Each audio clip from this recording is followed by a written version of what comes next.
Hello everyone, I am Dr. Manivanan, consultant arthroscopy and orthopedic surgeon at Kaveri Hospital, Salem. இன்னைக்கு நம்ம பார்க்க போகிற topic arthroscopy மூலமாக எலும்பு முறிவுக்கு சிகிச்சை அளிக்க முடியுமா அப்படிங்கிறது. கண்டிப்பாக அப்படின்னு கேட்டிங்கன்னா கண்டிப்பாக முடியும். எலும்பு முறிவுகளுக்கு ஆர்த்ரோஸ்கோபி மூலமாக சிகிச்சை கண்டிப்பாக அளிக்க முடியும். ஆனால் எல்லா வகையான எலும்பு முறிவுகளுக்கும் அளிக்க முடியாது. மூட்டுக்குள்ளே, அதாவது மூட்டுங்கிறது எல்லா மூட்டுமே ஒரு பலூன் போன்ற ஒரு ஸ்ட்ரக்சர். அதுக்குள்ளே ஏற்படுற எலும்பு முறிவுகளுக்கு கண்டிப்பாக ஆர்த்ரோஸ்கோபியை வச்சு சிகிச்சை அளிக்க முடியும்.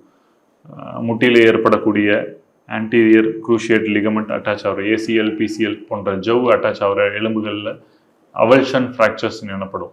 அதாவது இந்த ஜவ் டேமேஜ் ஆகாமல் எலும்பு தசையினால் இழுக்கப்பட்டு எலும்பு முறிவு ஏற்படலாம்.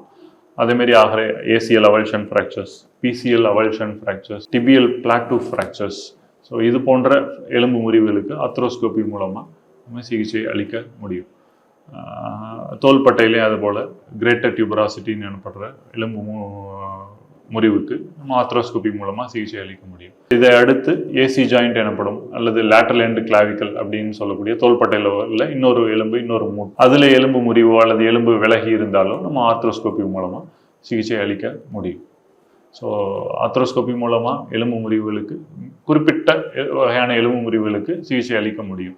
ஸோ இதனோட அட்வான்டேஜஸ் என்ன அப்படின்னு பார்த்தீங்கன்னா, திறந்த வெளி அறுவை சிகிச்சையை விட காயங்கள் சின்னதாக இருக்கும், வலிங்கிறது ரொம்ப கம்மியாக இருக்கும். இதனால் பேஷண்ட்டோட ரெக்கவரி டைம் ரொம்ப ஃபாஸ்ட்டாக இருக்கும். ஸோ அவங்க இயல்பு வாழ்க்கைக்கு வெகு விரைவில் திரும்ப முடியும்.